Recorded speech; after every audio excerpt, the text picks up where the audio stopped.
venceu o Red Bull Bragantino 2-0, resultado importante para um Palmeiras que, tentando entender ali no Campeonato Brasileiro, até pela expectativa dos primeiros jogos, né, Zé, de como o Palmeiras poderia ter conquistado mais do que ele conquistou. Um jogo contra o Red Bull Bragantino não é fácil, mas dentro de casa o Palmeiras entrega o serviço.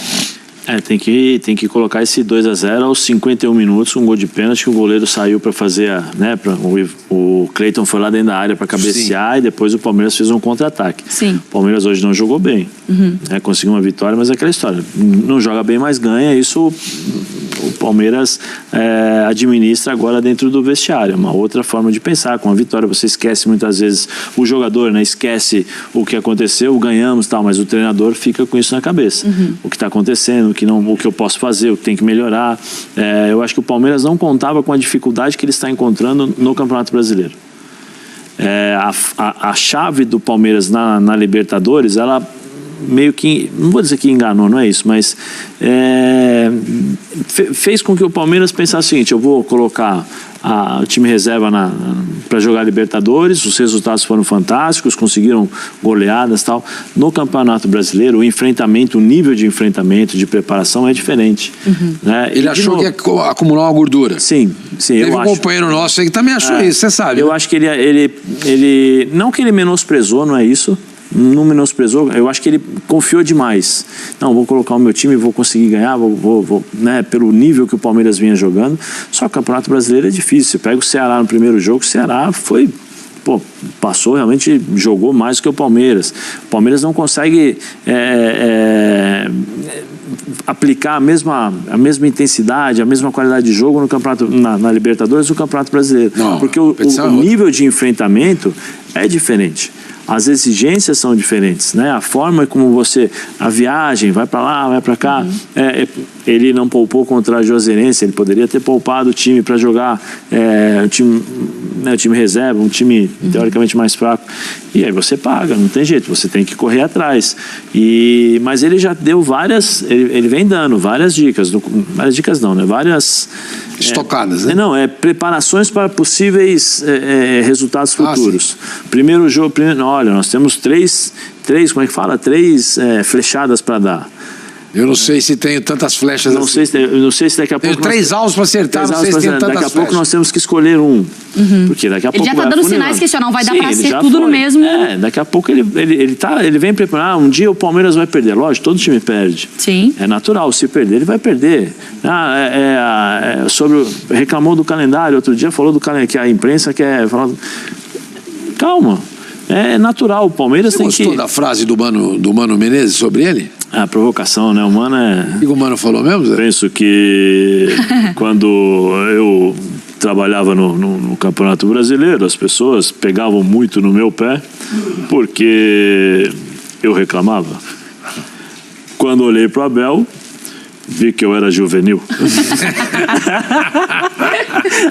Ai, que bobeira. Mas eu acho assim, acho que o Palmeiras vai encontrar dificuldades, porque, de novo, eu acho que é o time mais competitivo do Brasil em relação à competitividade, intensidade durante 90 minutos. Eu acho que ainda é o time que exige muito dos adversários, mas ele também não é mais aquela novidade.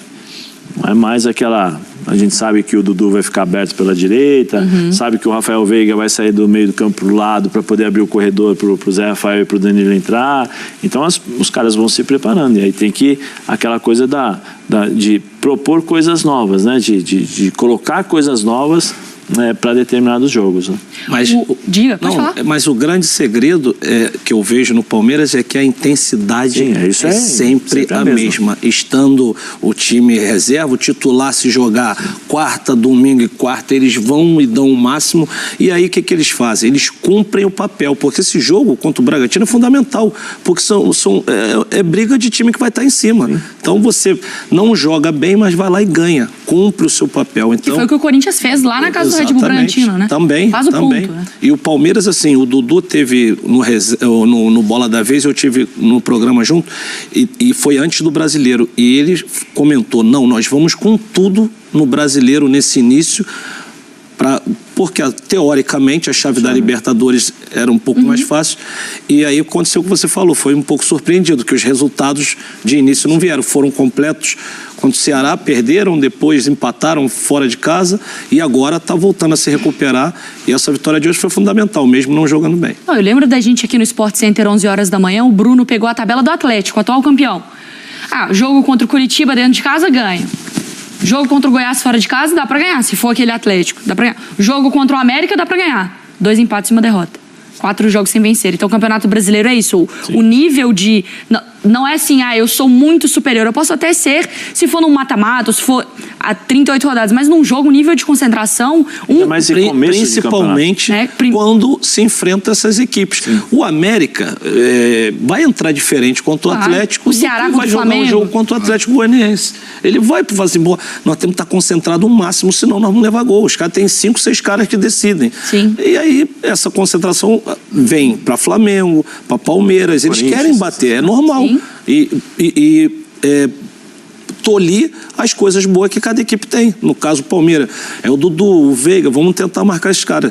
E fica mais difícil, porque você, quando vira alvo, o rival a ser batido, sempre fica mais complicado. Agora, na coletiva, o Abel falou sobre... Porque, mais uma vez, no último jogo, o gol do Danilo e do Veiga de pênalti, agora, gol do Danilo e o Veiga faz de novo ali no finalzinho de pênalti. Ele falou sobre a convocação do Danilo, a presença do...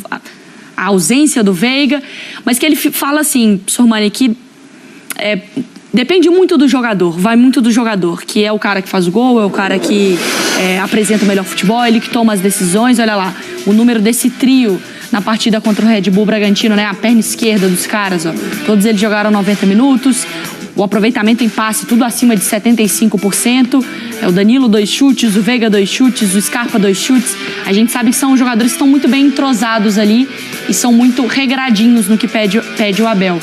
Mas do quanto que tem do Abel na convocação do Danilo, por exemplo? É mais mérito do jogador? O Danilo cresce com o esquema?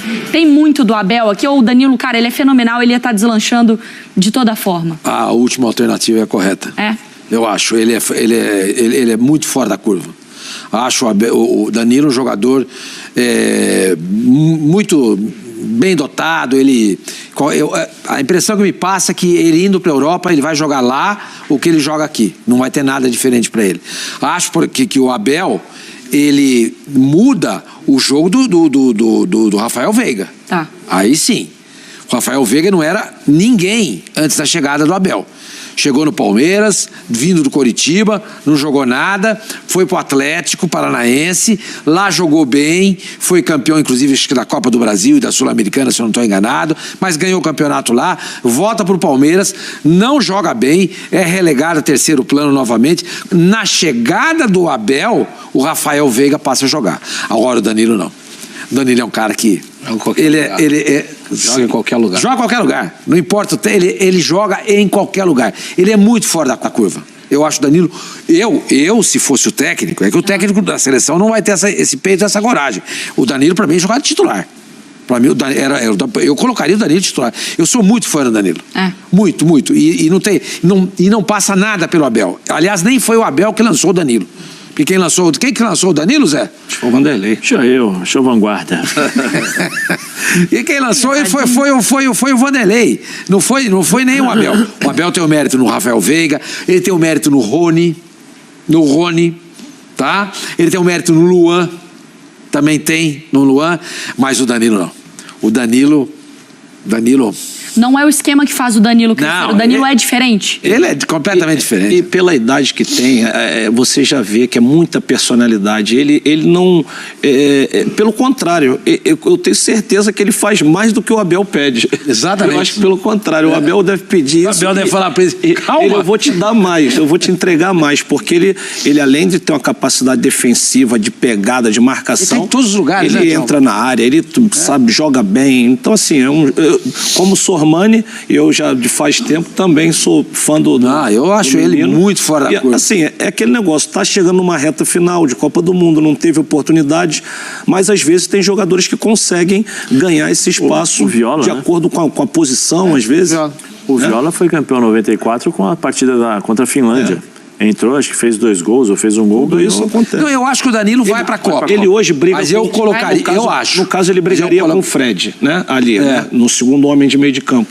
Totais condições. O que acontece? Sim. O Fred joga na Europa, mais experiência, mais vivido, mais de bola, não deixa nada a desejar. Não, nada. E ele tem aquela intensidade e rapidez que o futebol europeu exige. Exatamente. Ele tem tudo isso. Eu acho que ele demorou para ser convocado, né? Então, essa distância, essa demora faz com que o Djalma falou, quase que, não vou dizer que é impossível, né, difícil e tal, porque a gente nunca sabe o que passa na cabeça do treinador na seleção brasileira. Porque ele convocou nas últimas 2 convocações no pré-Copa do Mundo 2018, um centroavante, porque ele falou que precisava de referência. O Wellington, voltou para a Espanha agora.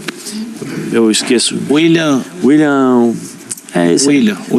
José? William José. No Betis lá. No Betis, mas na época da Copa do Mundo, estava na Real Sociedade, 2018, né, na Copa. Todo mundo falando, aproveita. O Jô vinha arrebentando naquela época. Pô, o Jô já tinha Copa do Mundo e tal. Não, faltando 2 jogos para a Copa do Mundo. Amistosos, ele convoca o William José. Opa, beleza, vai colocar o William José. Não colocou para jogar.